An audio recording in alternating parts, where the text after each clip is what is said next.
उद्याचा 8 मार्च हा जागतिक महिला दिवस या निमित्तानं मी सर्वांना जागतिक महिला दिनाच्या मनापासून शुभेच्छा देते आणि आमच्या महिला व बालविकास मंत्री आदितीताई तटकरे यांना महाराष्ट्रातील महिला भगिनींच्या वतीनं विशेष धन्यवाद देते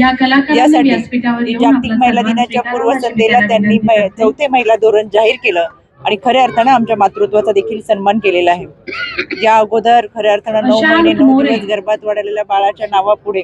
आईने जरी बाळंतपणाच्या काळात सहन केले असले तरी नाव हा पित्याचं असायचं, पण या 4थ्या महिला धोरणामध्ये नाव आता मातृत्वाचं त्या आईचं असणार आहे आणि खऱ्या अर्थानं एक सृजनता आणि या मातृत्वाचा सन्मान या निमित्तानं होतोय।